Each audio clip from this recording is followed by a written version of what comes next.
this fall football. It's been a fun, great experience. We have a couple days left. By the time the podcast airs, that's going to be releasing on Friday, our season will be over. But I wanted to share with you the 5 lessons that I learned through the process of coaching this fall. And number 2 lesson is kids deserve to be led well. Here's the reality is kids deserve it. Some of our best leaders in the world, they almost shy away from working with youth, whether they think, oh, they're not advanced enough, or maybe it's too elementary for them. They think, oh, let me get beyond that. Let me work with the high top executives.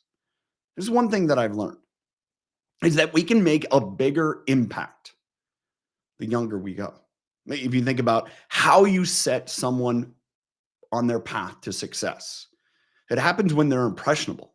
A lot of teachers understand this. It's like there's one metric that I've learned. I've learned this working with the John Maxwell Leadership Foundation, where they work with communities and understand the prosperity of communities. And there's one metric that I learned that is pivotal in determining the economic and overall prosperity of a community. It's 3rd grade illiteracy rate. The higher the illiteracy rate, the more challenges that community is going to have.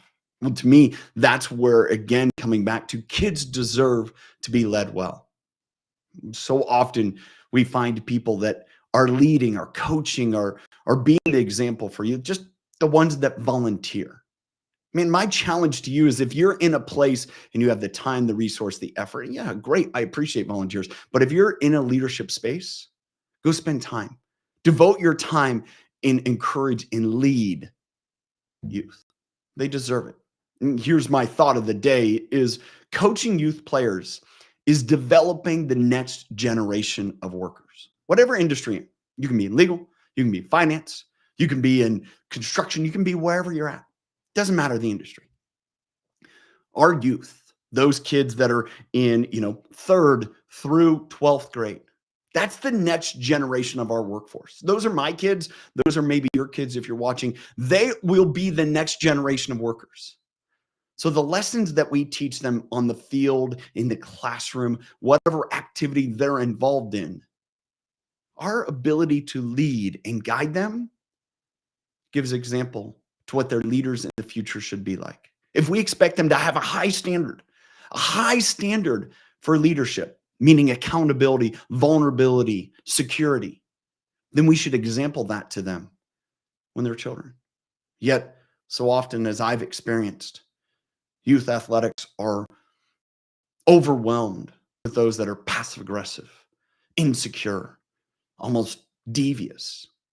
It's almost like it's their ability and will to push back against. I've seen some of the ugliest fights starting over just a simple call.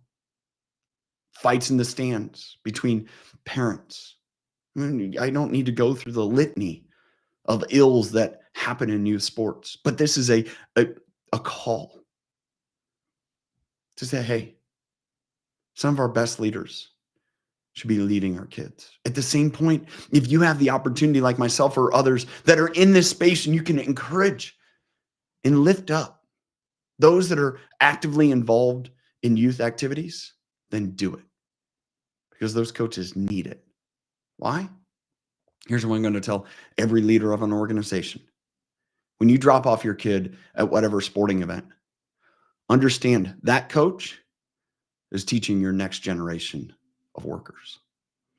And if you want them to have a positive experience, if you want them to be positive, uplifting, encouraging, working hard, have grit, dedication in your workforce, then they learn it on that football field, soccer field, baseball field, lacrosse pitch, all during the week. It's where they learn it.